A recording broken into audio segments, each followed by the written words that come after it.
আসসালামু আলাইকুম, কেমন আছেন সবাই? আলহামদুলিল্লাহ আমরা সবাই ভালো আছি। আশা করছি যে যেখানে আছেন আল্লাহ তাআলার রহমতে সবাই অনেক বেশি ভালো আছেন, সুস্থ আছেন। আমরাও আলহামদুলিল্লাহ ভালো আছি। তো ছুটির দিন ছিল, তো ভাবলাম যে একটু ছাদে যাই, যেহেতু আজকে ছেলে মেয়েদের বন্ধ, ওদেরও তাড়া নেই। তো সেজন্য আমরা চায়ের পর্বটা শেষ করে এখন ছাদে চলে এসেছি। তো এখন প্রায় 7:30 মতো বাজে। তো সূর্য তো উঠে গেছে, আর শীতের দিনে তো এমনিতেও সূর্য খুব তাড়াতাড়ি ওঠে। তো এদিকে কিছু গাছ লাগানো হয়েছিল, তো সেগুলোর মধ্যে হচ্ছে পানি দিয়েছে। পানি বলতে আমি যে ভাতের চাল ধোয়া পানি, তারপর ভাতের মাড় আর সবজি যেগুলো থাকে সেগুলো রেখে দেই। তো সেগুলোই হচ্ছে গিয়ে পরের দিন সকালে দেওয়া হয় আর কি। তো দিকে ঘরে চলে আসলাম। এখন ছেলেমেয়েরা ঘুমাচ্ছে, আর ছুটির দিন তো তাই ওদের আর ডাকি না, যতক্ষণ অবধি ঘুমাতে পারে। তো এদিকে আজকে খুদের ভাত রান্না করব, সেজন্য এখানে আমি ইলেকট্রিক চুলাতেই বসিয়ে দিয়েছি। আর গ্যাসের সমস্যা প্রচুর পরিমাণে হচ্ছে, আর রান্না তো করাই যাচ্ছে না। তো যাই হোক, আলহামদুলিল্লাহ আল্লাহ তাআলা মোটামুটি চালিয়ে নিচ্ছেন।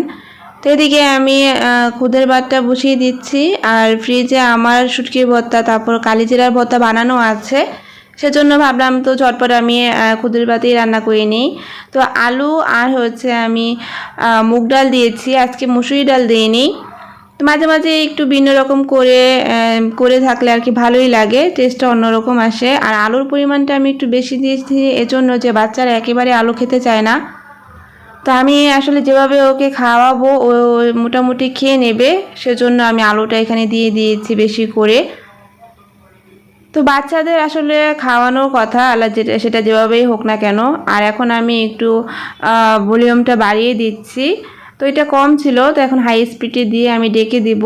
তো বলক আসার পর আমি হচ্ছে কমিয়ে দিব। আর এখন আমি রান্নাটা তো বসিয়ে দিয়েছি। তো রান্নাটা হতে হতে আমি বাকি কাজগুলোও করে নিব। আমাদের রুমটা তো সকালে উঠে আগে গুছিয়ে নিয়েছি, এখন ড্রয়িং রুমটা গুছিয়ে নিচ্ছি। যেহেতু রাস্তার সাইডে প্রচুর পরিমাণে ধুলা আসে, একদিন ফার্নিচারগুলো না মুছলে আর তাকানো যায় না, এত পরিমাণ ময়লা আসে। তো দেখা যায় যে প্রতিদিন যদি নাও হয়, আমি একদিন পর পর তো অবশ্যই এগুলো পরিষ্কার করি। আর গাছটা এখন পরিষ্কার করে নিচ্ছি। তো কি আর করা, রাস্তার সাইডে হলে একটু সমস্যা হয়। আর এখন যেহেতু উইন্টারের সিজন চলছে, বৃষ্টি হলে হয়তো বা একটু ধুলাবালিটা কম আসে। আর এদিকে কিন্তু আমি কিচেন থেকে আবারও একবার ঘুরে এসেছি যে রান্নাটা কোন পর্যায়ে আছে।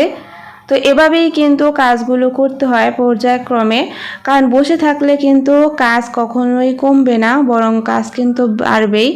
আর প্রতিনিয়ত যেহেতু কাজের ধারাগুলো একই রকম হয়, তো আমার মনে হয় যে বসে না থেকে একেবারে কাজগুলো সব শেষ করে তারপর যদি বসা যায় রিল্যাক্সে, তারপর কিন্তু অনেকটা প্রশান্তিও পাওয়া যায়। তো সেটা আসলে কাজ শেষ করতে হয়তো বা দুপুর হয়ে যায় আর কি। তারপরও যতটুকু আমার মনে হয় যে কাজ শেষ করে যদি আমি 15 মিনিট বসতে পারি, ওইটাই অনেক শান্তি।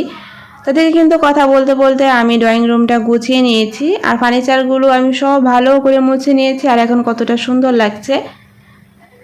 গতকালকে আসলে আমার মোছা হয়নি, সেজন্য আমি আজকেই একটু ভালো করে পরিষ্কার করে নিলাম।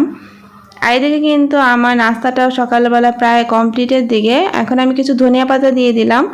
আমি ধনিয়া পাতা দেই না সচরাচর, তো আজকে ফ্রিজে ছিল কাটা। তো দেখা যায় পেঁয়াজ কুচি করে তারপর ধনিয়া পাতা এগুলো কুচি করে রাখলে একদিন পরের দিন দেখা যায় যে কিছু একটা করা যায়, বা সেদিন বিকালেও করা যায়।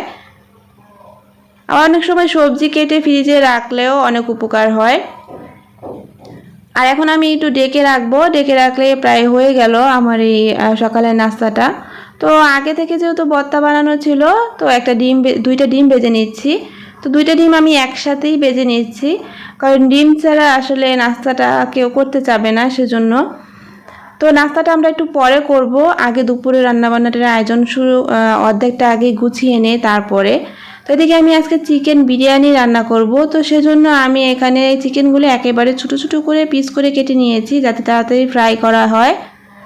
আর সেজন্য আমি এখন আজকে একটা পেস্ট করে নেব। এখানে আমি পেঁয়াজ কুচি আর হচ্ছে টমেটো কুচি করে নিয়েছি, এটা আমি পেস্ট করব। আজকে সব ধরনের মশলাই দিব, শুধু কোনো প্রকার বাদাম দেব না। আমি অন্যান্য সময় দেখা যায় যে কাঠবাদাম আর বাদাম এই দুইটা পেস্ট করে দেই, কিন্তু আজকে এই দুইটা বাদাম ছাড়া মোটামুটি সব ধরনের মশলা দিয়েই আমি চিকেন বিরিয়ানিটা রান্না করব। তো মাঝে মাঝে একটু নিজের মতো করে একটু ঘুরিয়ে ঘুরিয়ে অন্যরকম করে আসলে রান্না করলে কিন্তু ভালো লাগে। তো টেস্ট খারাপ আসে তা না, কিন্তু খাওয়ার মতো হয়ে যায় আর মোটামুটি ভালোই লাগে। তো আমার পেস্টটাও হয়ে গেছে, টমেটো আর পেঁয়াজের পেস্টটা। আর এখন আমি এগুলো হলুদ আর হলুদ দিব না, শুধু মরিচ আর লবণ দিয়ে ভেজে নেব। তো এদিকে তো আমার চিকেনগুলো ভাজা হয়ে গেছে, এখন আমি এখানে একটা পেস্ট করে নিচ্ছি। এখানে যেই পেস্টটা আমি বানিয়েছি সেটা দিয়েছি, টক দই দিয়েছি, আদা রসুন বাটা দিয়েছি, গরম মশলা দিয়েছি আর জিরা বাটা, সেই সাথে জয়ফল জয়ত্রী বেটে আমি ডিপে রেখে দিয়েছিলাম সেটাও দিয়ে দিয়েছি। আর এখন বিরিয়ানি মশলাটাও আমি দিয়ে দিলাম। তো এটা আমি পুরাটাই দিব, আগে ভালো করে একটু মিশিয়ে তারপর সম্পূর্ণটাই দিয়ে দিব।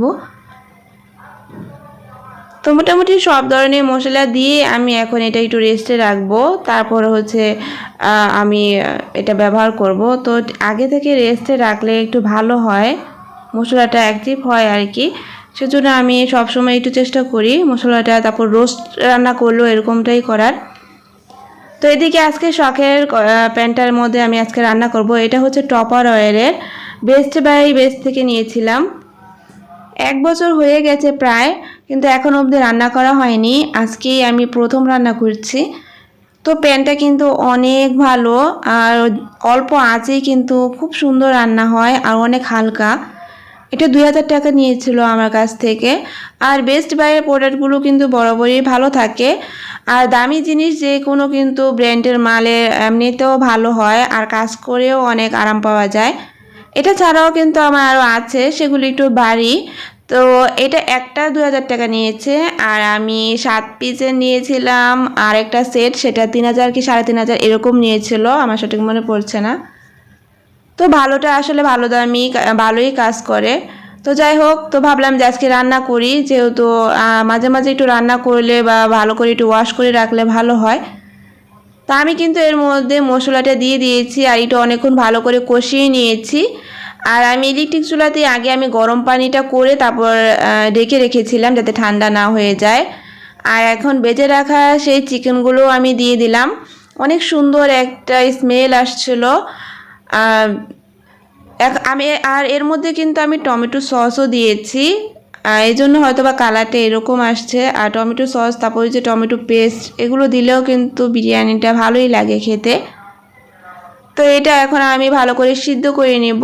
আর যেহেতু ভাজা আছে, সিদ্ধ অলমোস্ট প্রায় হয়েই গেছে, আমি এর মধ্যে আলুও দিয়ে দিয়েছিলাম। তো বিরিয়ানির মধ্যে দেখা যায় আলু দিলে ভালো লাগে। আর বিরিয়ানিটা রান্না করতে গিয়ে আজকে 2বার কারেন্টও চলে গিয়েছিল। তো আমি প্রথম তো ভাবছিলাম যে হয়তো বা আজকে বিরিয়ানি খাওয়াই যাবে না, কিন্তু মাশাআল্লাহ এত সুন্দর হয়েছে আর অনেকটা জর্জরা হয়েছে, একটার সাথে একটা লাগেও নি। আর চিকেন বিরিয়ানির মধ্যে একটু বেশি করে মশলা দিলে না ভালো লাগে, আর ওই বাজে স্মেলটা থাকে না।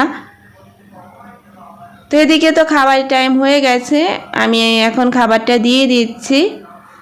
তো এই খাবারটা হলে আসলে আমার মেয়ের আর কিছুই লাগে না, ওকে শুধু এমনিতেই মুরগির মাংস বা গরুর মাংস যেটাই হোক না কেন পোলাও দিয়ে রান্না করে দিলেও অনেক পছন্দ করে, মানে ওর পছন্দের খাবার বিরিয়ানি। তো ছেলে মেয়েদের পছন্দের বিরে বাবা মার পছন্দ হারিয়ে যায়, এটাই আসলে বাস্তব কথা। তো ওদের পছন্দই গিয়ে আমাদের পছন্দ। তো ওরা যা পছন্দ করে আমরা সেটাই চেষ্টা করি ছুটি দিনেতে রান্না করার। তো এই ছিল আলহামদুলিল্লাহ আমাদের আজকে দুপুরের খাবার, যেমনটা রান্না করেছিলাম একটু অন্যরকম করে, ভালোই হয়েছিল খেতে। তো যাই হোক, এদিকে দুপুরে পরে প্রায় আসর নামাজের পর গিজারটা লাগিয়ে নিচ্ছে। আর এখন যেহেতু গ্যাস থাকে না, যেখানে রান্না করাই অনেক কষ্ট হয়ে যাচ্ছে, সেখানে আবার কিভাবে গরম পানিই বা করব। তো সেই জন্য সম্পূর্ণ শীত আসার আগে আগে গিজারটা লাগিয়ে নিচ্ছি। সব সমস্যা এক সাইডে রেখে আগে এই কাজটাই আমাদের করতে হলো, কারণ এটা অনেক জরুরি, বাচ্চারা ঠান্ডা পানি দিয়ে গোসল করতে চায় না। তো যাই হোক, এই ছিল মোটামুটি আজকে আমাদের সকাল থেকে বিকাল অবধি কাজকর্ম। যদি ভিডিওর কোনো অংশ আপনাদের কাছে এতটুকু ভালো লেগে যায় তাহলে প্লিজ আমার চ্যানেলটি সাবস্ক্রাইব করে একটা লাইক করতে ভুলবেন না। আজকে পর্যন্তই, সবাই ভালো থাকবেন, সুস্থ থাকবেন। আল্লাহ হাফেজ, আসসালামু আলাইকুম।